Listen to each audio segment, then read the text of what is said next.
My guest is Debora M. Coty. She wrote this book and many others. She's talking about being pregnant. Pregnancy draws you closer to your spouse. During an emergency stop in our driveway, while I tossed my cookies in the grass, my husband Chuck tried to comfort me. Soon we were both throwing up side by side. It was the most romantic thing he's ever done. Those two brown spots on our lawn were the envy of all my friends. What's your background? Were you born in a Christian home? Do you have brothers, sisters? Yes, I was very fortunate to be born into a Christian family. I have one sister. I came to know the Lord at a very young age 8. And as I went through teenage, I was able to rededicate myself. And, you know, I've always served the Lord as far back as I can remember.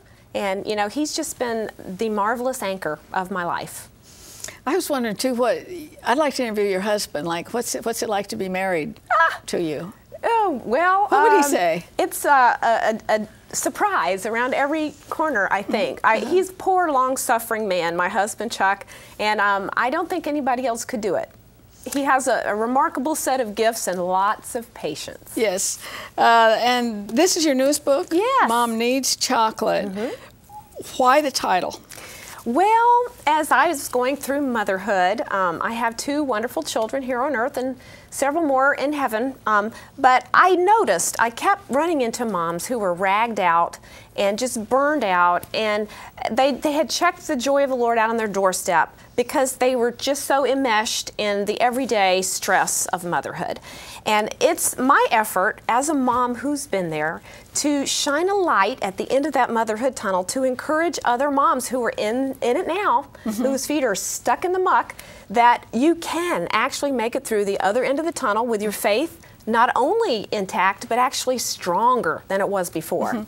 I mentioned at the top of the program, I thought this could be used. I read 4 or 5 devotionals every day myself.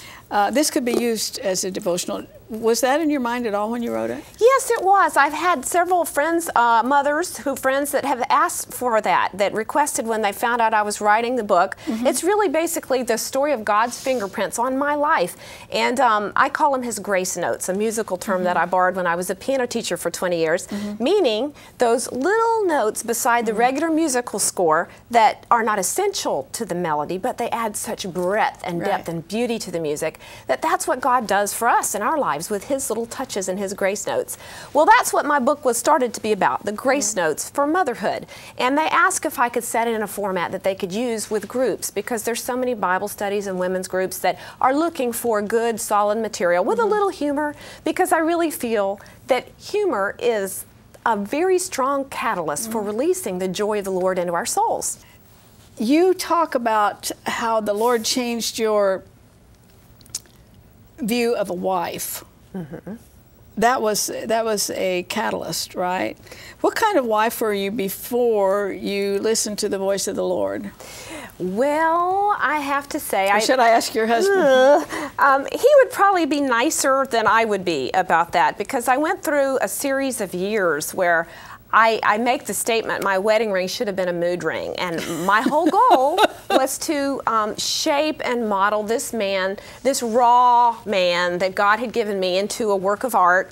And I felt like that was my job. And I tried very hard. And I learned through, thankfully, the Lord spoke to me, and I deal with that in one of the chapters in the book there, that, you know, He's the master potter, and He doesn't need my fingers creeping up from under the table to try to help mold this man, that He can do that just fine without me. And if I keep my fingers out of it, it's kind of like when you're making brownies. If you keep your fingers out of the batter, then you have so much more luscious brownies at the end to eat. So, you know, it behooves us to let Him take over, let Him do what He does best. Miscarriages? Well, I had 6 that were confirmed. And, you know, that was a real hard time in my life. And that's what, in the book, in Mom Needs Chocolate, I try to be real.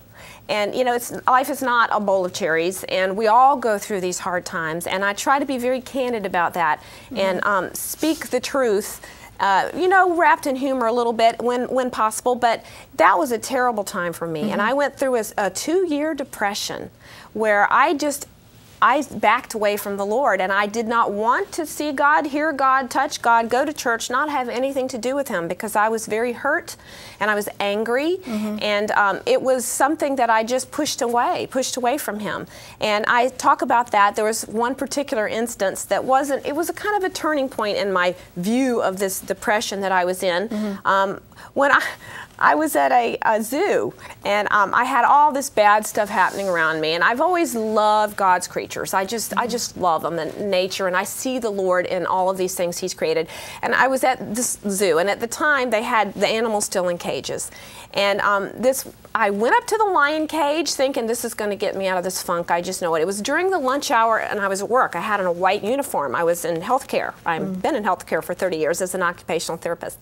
So I was standing there looking at these lions, and this female zeroed in on me, and she was, I don't know what her problem was to this day, but she let it go. She was angry, screaming, snarling, trying to get at me with her claws, coming through the cage at me, and all the other people were going, whoa, and this little boy said, what did you do to her, lady? And I said, oh, I don't know, but she kept at it, and it ended in this culminating scene, which one of the chapters in the book, I talk about that under the chapter, The Lion, the Itch, and the Wardrobe.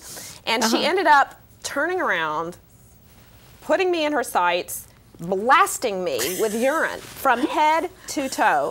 And there I was. I had to go back to work like that. And, you know, it was, as bizarre as that sounds, the Lord, who knows me better than anyone in the world and knows my heart inside out, used that extreme, bizarre type of circumstance to reach down and start to crack the rock that was my heart from the inside out. And that was kind of a turning point. And I needed the humor. That is a weird turning point. Yes.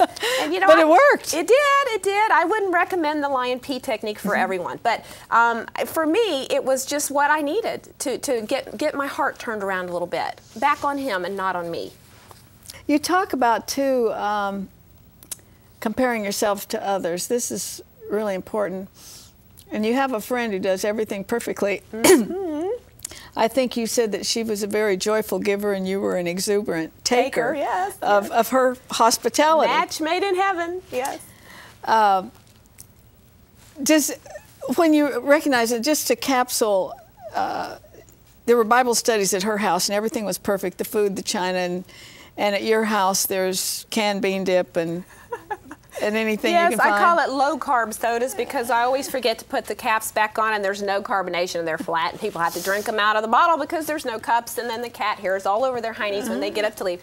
I'm not, hospitality is not my forte. That's not my gift. But was there a place where you came to a point of self-acceptance? Everybody's got people in their lives who do things better than you do, better than I do. So like in the kitchen with Wanda, you know. You did just fine. Did I do good? Yes, you did. You stirred like a pro. Caramel.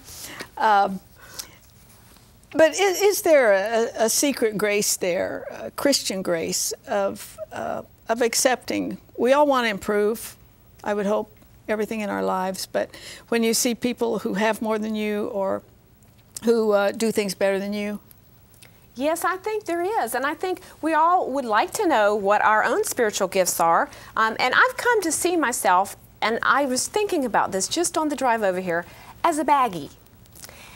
Yes, a baggie. I am a quart-sized Ziploc baggie, and nothing by myself. I am just nothing. I'm wimpy, I'm empty, I'm shapeless, I'm colorless, I'm nothing. I'm transparent, and it's transparent that I'm filled with nothing.